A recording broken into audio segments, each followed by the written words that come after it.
दोस्तों, आप क्या जानते हैं महाभारत के बारे में? महाभारत एक बहुत प्रसिद्ध महाकाव्य है जो हमारे भारत की संस्कृति को दर्शाता है और इतिहास का सबसे महत्वपूर्ण हिस्सा है जो अभी के प्रेजेंट वातावरण सिनेरियो को पास्ट सिनेरियो से जोड़ता है। तो आप महाभारत को ज़रूर पढ़ें दोस्तों, और महाभारत के बारे में ज़रूर जानें, क्योंकि इस वीडियो में मैं आपको बताने वाला हूं कि महाभारत से कुछ इम्पॉर्टेंट फैक्ट्स हैं महाभारत के बारे में। और ऐसे वीडियोस के लिए हमेशा इंटरनेट डैश ट्यूटर्स को सब्सक्राइब कर लें और भी अधिक से अधिक वीडियो को शेयर करें कि हमारा भी मनोबल बढ़े नई नई वीडियोस बनाने के लिए।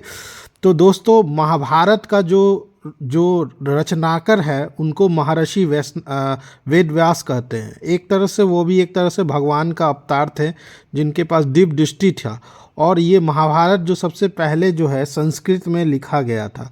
महाभारत को देखा जाए तो इतिहास में हो या आप काव्य सौंदर्य में हो, उसको महाभारत को काफ़ी उसका जैसे अभिमन्यु का वीरता, अर्जुन का वीरता, कृष्ण भगवान की जो होती है दोहा, वो सब सारा चीज़ उसमें दर्शाता है। अपने हिंदी अगर आप लीजिएगा 10th के नीचे अगर आप देखे होंगे तो ये सब चीज़ पढ़ने की आपको जानकारी मिलेगी। तो ये जो है अगर आप देखा जाए तो 1 लाख से भी ज़्यादा श्लोक है और कम से कम 18 के आसपास अध्याय है, पाठ है जिसमें संस्कृत की श्लोक है और उसका अर्थ है। तो आप सबसे अच्छा है कि एस्कॉन वाला जो बुक होता है उसको अगर आप रेफ़र करेंगे, क्योंकि उसमें एक एक संस्कृत वर्ड का जो है आपको मीनिंग दिया हुआ है और उसको पूरे एक एक वर्ड एक एक शब्द को वो तोड़ा हुआ, तो आप उससे संस्कृत की जो लैंग्वेज है वो भी सीख सकते हैं। बातों में देखिए होता क्या है कि अगर आप उपयोगी चीज़ें को अगर आप यूज़ करेंगे तो वो चीज़ शब्द आपको याद हो जाए, तो वही चीज़ आपको दिमाग में रहेगा जो आप उसको उपयोग करते हैं। तो इस्कॉन सबसे अच्छा है।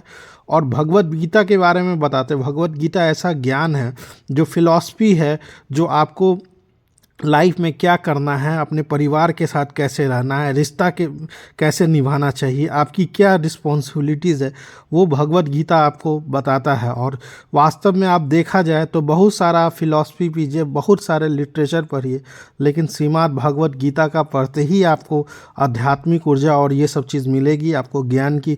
और जब जब आप उसको पढ़िएगा तो आपको ऐसा ही महसूस होगा कि अभी तो मैं ज्ञान का प्यासा ही हूँ, अभी कुछ नया सीखने को मिलेगा। तो ये चीज़ है भगवत गीता। तो महाभारत का जो पाठ है जहाँ पर कृष्ण भगवान और अर्जुन को बताए हैं, ज्ञान दिए हैं कि युद्ध करने से पहले उसका जो है हाथ पूरा कांपने लगा अपने परिवार और रिलेटिव के जो है साथ में, धर्म और अधर्म के बीच में युद्ध हो रहा था। तो कृष्ण भगवान ने उन्हें बताया कि भाई तुम्हारा क्या रोल है, क्या इसी तरह हमारा लाइफ में भी ऐसे सिचुएशन आती है जहाँ पर हम कहाँ पर अपनाएं, क्या करें क्या नहीं करें। तो ये क्योंकि कृष्ण भगवान एक पूरे ज्ञान के पूरे संसार को कर्म के परिभाषा से बांधे हैं और सबको बताए हैं, तो ये उनका अगर आप स्मरण भी कीजिएगा तो पाप मोहित हो गया और आपको भगवान कृष्ण की कृपा होगी।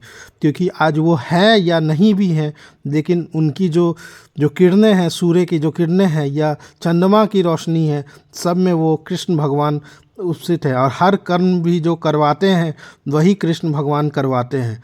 तो एक महाभारत का एक बहुत इम्पॉर्टेंट हिस्सा भगवत गीता है जिसमें अर्जुन को धर्म, कर्म और योग के बारे में उपदेश दिए हैं। ये उपदेश आज भी दुनिया में प्रसिद्ध है। कुरुक्षेत्र का युद्ध में कौरव और पांडव के बीच में हुआ था। ये महाभारत का मुख्य बिंदु है जहाँ पर भाई भाइयों के बीच में ये युद्ध हुआ था और ये कम से कम 18 दिन तक चला था। और कौरव बहुत ज़्यादा सेना भी उनके पास बहुत थी, नारायणी सेना थी, और पांडव के पास कम सेना थी। तब भी जो है भगवान कृष्ण के आशीर्वाद से, भगवान कृष्ण की कृपा से वो युद्ध कितना भी महाबलित है लेकिन वो भगवान के सामने तुच्छ होता है। तो संसार में जो भी होता है वो ईश्वर का रूप से हो। आज मैं आपके सामने ये वीडियो भी बना रहा हूँ तो ये भी भगवान कृष्ण के सहयोग से हुआ। तो दोस्तों, इंटरनेट डैश ट्यूटर्स को सब्सक्राइब कर लें और भी आपको ऐसी ऐसी जानकारी दूंगा दोस्तों। और ये जो है जो लड़ाई हुआ था तो कौरव का जो 100 भाई जो है, जो पांडवों के द्वारा युधिष्ठिर, भीम, अर्जुन, नकुल और सहदेव सब मारे गए। भीम ने 100 भाई का वध किया। और द्रौपदी का भी स्वयंवर हुआ इस महाभारत के कथा में, जिसने अर्जुन ने उसको जीता, अर्जुन ने जीता। कर्ण भी चाहता तो जीत सकता था, लेकिन अर्जुन ने ही जीता, क्योंकि उसमें भगवान का आशीर्वाद था, भगवान का ये इच्छा था कि अर्जुन का विवाह द्रौपदी के साथ हो। और क्योंकि वो धर्म के मार्ग में था, कर्ण अधर्म के दुर्योधन के साथ मिलता, वो भगवान कृष्ण ने उसको समझाया भी कि दुर्योधन का साथ जो है अच्छे व्यक्ति नहीं है दुर्योधन, तब भी उसका साथ छोड़ दो, लेकिन उसने साथ नहीं छोड़ा। और जो है भगवान ने उसको अधर्म से धर्म पे लाने का सोचा, लेकिन वो नाकाम रहे, तो इसलिए अर्जुन का जीत है, वरना कर्ण को कोई भी मार नहीं सकता था, इतना वो शक्तिशाली था। और इवन दो सब चीज़ था, लेकिन भगवान के सामने कोई भी शक्तिशाली हो वो सब चीज़ हो जाता है। तो अर्जुन ने जो है धनुष जो होता है, शिव का धनुष जो है तोड़ करके द्रौपदी का विवाह किया था। ये जो है तो चिड़िया का जो आँख में निशाना डाल साधा था, और धृतराष्ट्र अंधापन था। तो आपको क्या लगता है कि धृतराष्ट्र जो अंधापन है वो सिर्फ अंधापन था? नहीं, वो जानता था ईश्वर सबसे बड़े हैं, लेकिन वो लालच और पुत्र मोह के कारण अपना पूरा कुल को विनाश में डाला। तो अगर राजा सही निर्णय ले लेता तो आज महाभारत युद्ध नहीं होता, एक पुत्र जाता ना, तो इतने लोग का संहार, इतने सैनिकों का संहार वो सब टल जाता। तो उसको, राजा को हमेशा राज धर्म का पालन करना चाहिए, ना कि पुत्र मोह के कारण करना चाहिए। क्योंकि कहा गया है श्रीमद् भगवत गीता में भी कहा, भगवान ने उसको समझाया, लेकिन तब भी वो समझा नहीं। वो जानते हुए कि ये सर्वशक्तिमान है, तब भी उनका बात नहीं हुआ।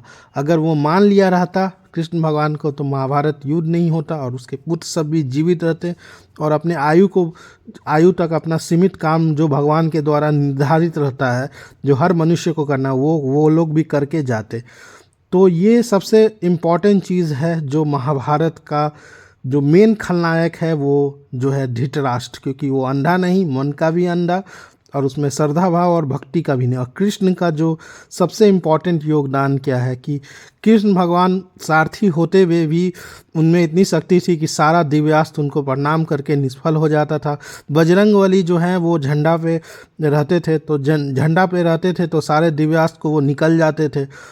उनके हर दिव्यास्त्र का जो प्रभाव है वो पूरा उसको रिड्यूस कर देते थे, जिसके कारण जो है वो दिव्यास्त्र कोई इम्पैक्ट नहीं कर पाता था। तो ये सबसे इम्पॉर्टेंट चीज़ है।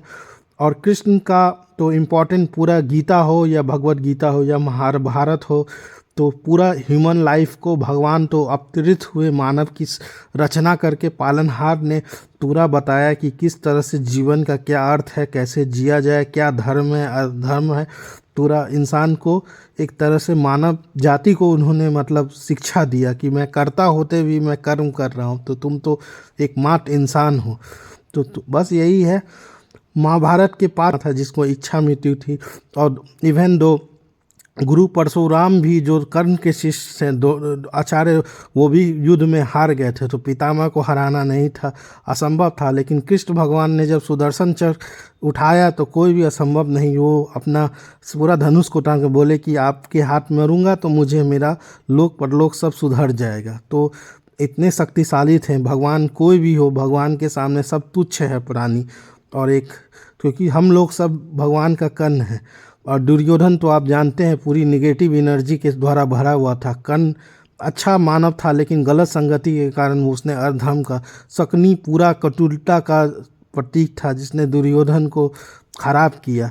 और द्रौपदी जो है, द्रौपदी एक अच्छी सती थी जो 5 पतियों को संभाल करके पूरा मानव जाति को एक अच्छा अच्छा एक संदेश दी कि कैसे घर को एक स्त्री चाहे तो घर को कैसे बना सकती है, और कैसे, तो वो एक महान देवी के रूप में थी जिसने, अब लोग अलग अलग कमेंट करें, जिसकी मति जैसी है वैसे वो कमेंट करेंगे, लेकिन वो महासती थी और एक देवी के रूप में थी, जो एक बहुत दुर्लभ जन्म लेने के बाद आदमी को वैसा पद मिलता है। और विदुर बहुत बुद्धिमान थे, उनको अच्छा था, लेकिन वस्त्र हरण के समय में उनका भी बुद्धि ख़त्म हो गया, क्योंकि वो न्याय के अनुसार, न्याय के खिलाफ वो आवाज़ न उठा कर, इसलिए उनका भी जो है एक तरह से वो भी पापी थे, एक तरह से अधर्म का साथ दिए थे। और समाज का देखिए, समाज में प्रभाव ये है कि महाभारत को अगर आप पढ़िएगा तो आपको पता चलेगा क्या नीति है, क्या आदर्श है सिद्धांतों का। महाभारत सिर्फ एक युद्ध नहीं है, ये एक तरह से जीवन में संघर्ष होता है। हर किसी को भगवान बहुत देते हैं, किसी को कम देते हैं। तो कर्ण को देखिए, इत राज्य परिवार में होते हुए भी सूत के परिवार में रह के कितना उसने संघर्ष किया। भगवान कृष्ण का बहुत अच्छा मित्र भी था, सूर्यदेव का भी पुत्र था। तो यही सिखाया जाता है कि आप भी मतलब कोशिश करते रहें, बाकी तो सब ऊपर वाले। तो जय कृष्णा बोलिए और इंटरनेट डैश ट्यूटर्स को सब्सक्राइब कर लीजिए। दोस्तों इस वीडियो में इतना ही। अगर आप लाइक किए हैं तो और भी नई नई वीडियोस को सब्सक्राइब कीजिए। धन्यवाद।